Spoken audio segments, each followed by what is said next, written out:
I'm at the Blue Mountain and Reading Railroad in Pennsylvania to witness a doubleheader of locomotives 425 and 2102. I suppose you would want to know, what's a doubleheader? Well, a doubleheader is when two steam locomotives pull a train. It's often done when a train is too heavy for one engine to pull alone.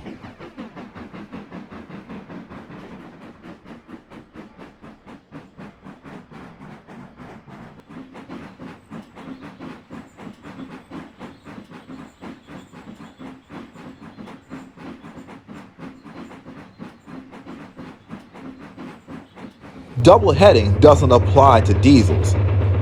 Two or more diesel locomotives on a train is known as a multiple unit lash-up, and unlike steam engines, one person can operate more than one diesel. This is because diesels have these things called multiple unit cables, or MU cables for short. When diesels are lashed together, these cables are hooked up between them, and when the engineer pulls the throttle on the lead diesel, power goes to the ones that are behind it.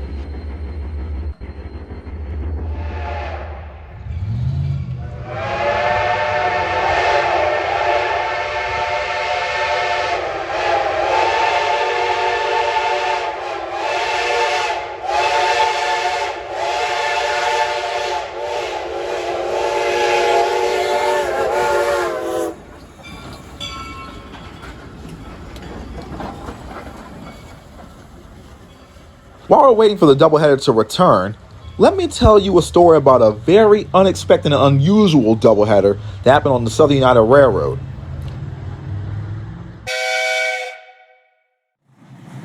It was the height of the summer, so Mr. Egan had to change the schedules on some of the trains, including Milton's Express.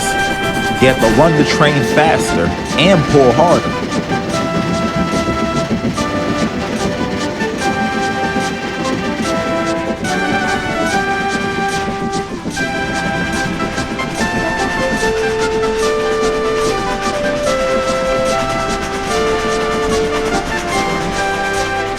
Milton did run the Express to time, but with the new schedule it gave him little time to rest in between runs.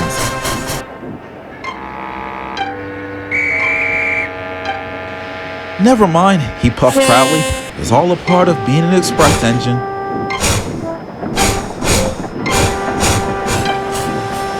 Well, Mr. Egan noticed this too, and decided to do something about it.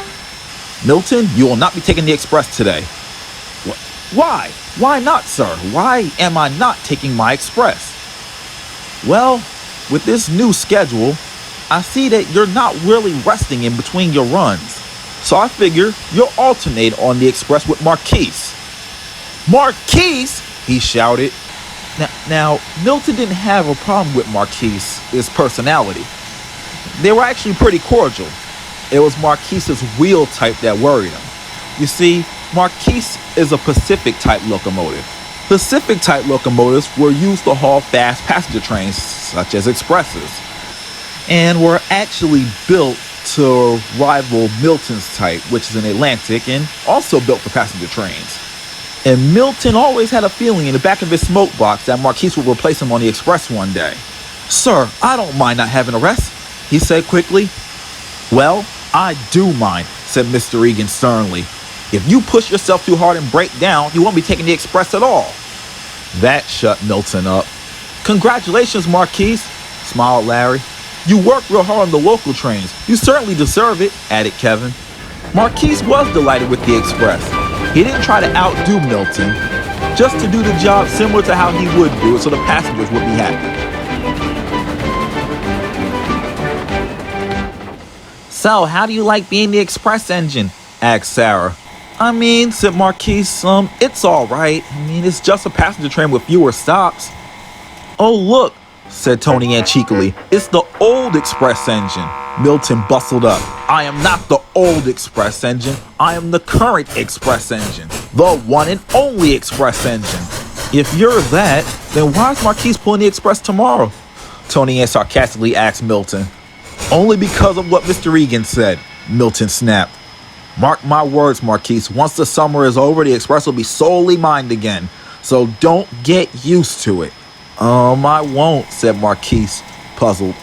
Well, that's settled then, said Milton and puffed quickly away.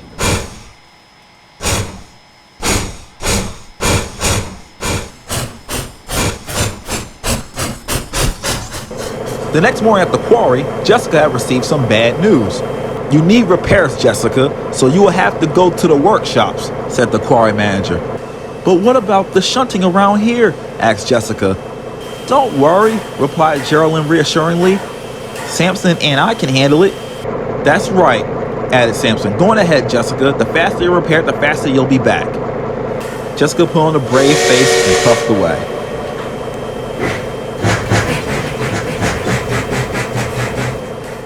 Jessica was a little 060 locomotive. She had small wheels and a small tender that didn't hold much water. She had traveled a long way from the quarry and began to feel thirsty. In the distance was a signal. Good, she thought. There's a station ahead. I can have a nice drink and a rest until the express has passed.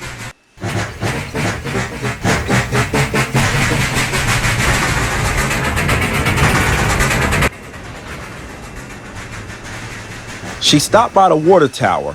The fireman turned the tap, but nothing happened. The tower operator came up. I'm sorry, but you can't get water here. Why? Asked Jessica. They had a water main break in town and they had to shut the water off. You'll have to get more water from the next station, I'm afraid. Jessica puffed sadly away. As they hurried along, the water in Jessica's tender tank had completely went empty. Then her fireman saw that Jessica's water gauge for her boiler was getting dangerously low. We can't go on, called the fireman over to the driver. We can't risk the water dipping below the crown of her firebox. I agree to the driver. Jessica, I'm afraid we're gonna have to stop. I understand, sighed Jessica. The driver quickly brought her to a halt and the fireman quickly put out her fire. We must warn the express, said the fireman. They then heard the sound of another engine. His crew ran out into the middle of the tracks to wave it down. It turned out to be Milton with a local train. Please take me back to the station, called the fireman. It's an emergency. I'm a local train, not a taxi, snapped Milton. Will you shut up, Milton? Cried the driver. We'd be happy to.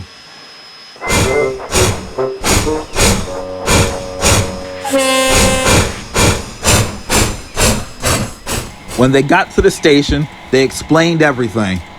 Marquis, said his driver, you think you could push Jessica? I have to try, said Marquis. We can't just leave her there. So, with a huff of steam, Marquis set out to find Jessica.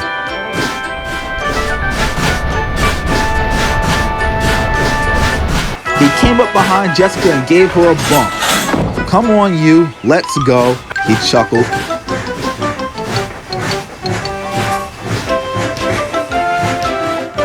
Marquis had to work very hard. When they finally reached the station, he felt exhausted. Some rail fans were on the platform. Look, said one, the express is late and it's got 2 engines. You know what I think, said another. I think Marquis couldn't pull the train on his own, so Jessica had to help him. I'm sorry, Jessica said sheepishly. That's okay, whispered Marquis. I don't care if they think that. Jessica could only smile.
I left the Reading in Northern and went to the Reading Heritage Museum, where they have a lot of very interesting Reading equipment and artifacts on display.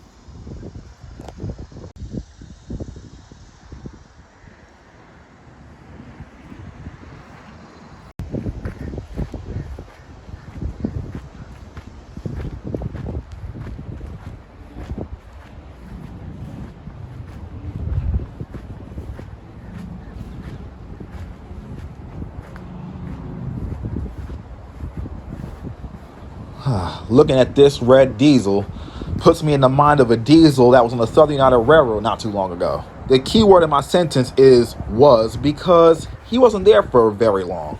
Let me explain to you all what happened.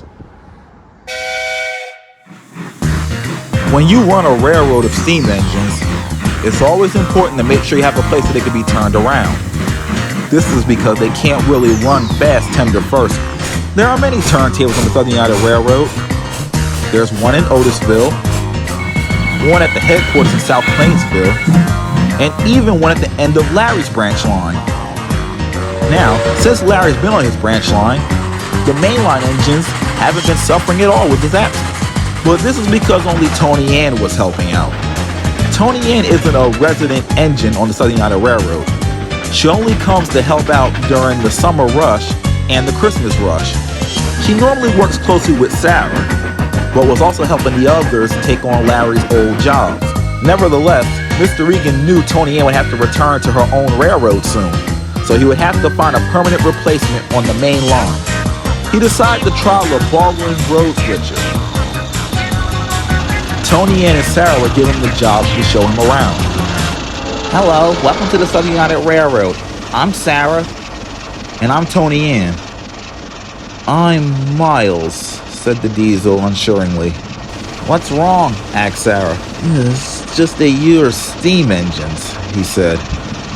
But, you're better than most. You're not the worst steam engines I've seen. Okay, said Toni Ann slowly. I'm gonna get turned around so we can go head off. Turned around? Chuckled Miles. Excuse me? Toni Ann said, coming to a stop. That's the problem with you outdated, oversized teapots, Miles laughed. Not only does it take a long time for you to even get started in the morning, unlike us diesels who you just fill with diesel oil, push a button, and then you're on your way, you need to find a turntable or a Y just to be efficient. Us diesels can run efficiently backwards and forwards and not have an accident. We can't help that, snapped Sarah. It's how we're designed. A flawed design. That's why they saw sense and started building diesels. You know, he continued, Mr. Egan should take all of you out of service and dig up all the turntables. Then this railroad will be in order. Sarah and Toni Ann were livid. I need to get turned, grumbled Toni Ann as she backed away. Such a waste of time, Miles said sadly. Now, even I had to admit, Miles did well on the railroad, but his behavior and attitude was a different story. In the morning, when he's in South Plainsville, he often teases the engines that they get turned on the turntable to be facing the right direction, much to the annoyance of the steam engines. He even tried to get other diesels such as Bernard, Roger, and Amber to join in the teasing. While Roger and Bernard only ignored him, Amber straight told him, I'm not gonna make fun of my friends. Silly, no fun having diesels, Miles said. He even teased Larry for using the turntable while he was on the branch line dropping off hoppers of ballast. If this diesel doesn't leave me alone, Larry said. He especially enjoyed taunting Sarah and Toni Ann.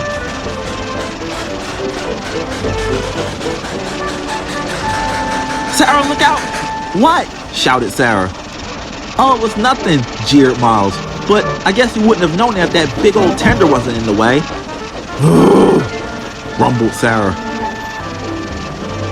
One day, Dave had just finished giving out the job for the day, and all the engines set off for work. However, when it came time for Christian's turn to use the turntable, there was trouble.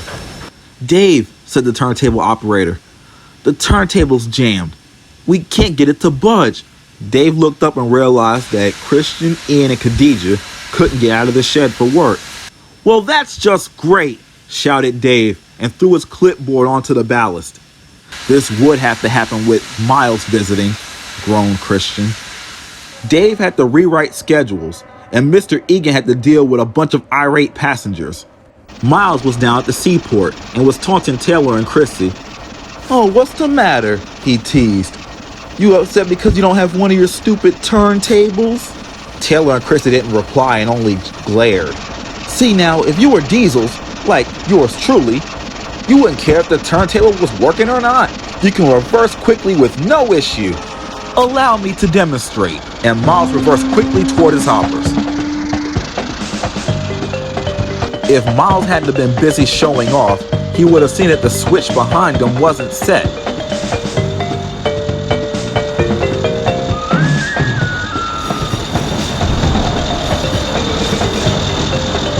You see, it's perfectly safe if you're a diesel. Miles then looked to his left. Aren't those the hoppers we'll be picking up? Then it dawned on him. Uh-oh. By the time Miles had realized his mistake, it was too late. He crashed through the barrier at the end of the track and splashed into the sea. Taylor and Chrissy hollered out in laughter. Miles said angrily from under the water. Not a chance, shouted the seaport manager. Taylor has a passenger train that's due out, and because of your foolishness, Chrissy has to take your train. Miles didn't say another word. Help didn't arrive until very late in the afternoon, and who should come to his rescue but Sarah and Toni Ann.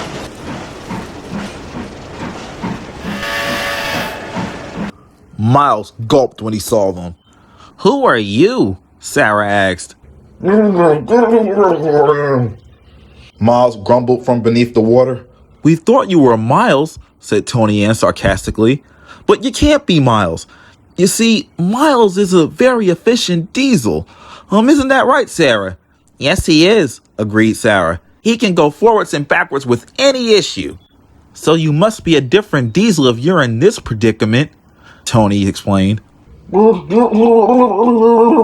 Shouted Miles. Sarah and Toni Ann laughed as they set to work cleaning up the mess.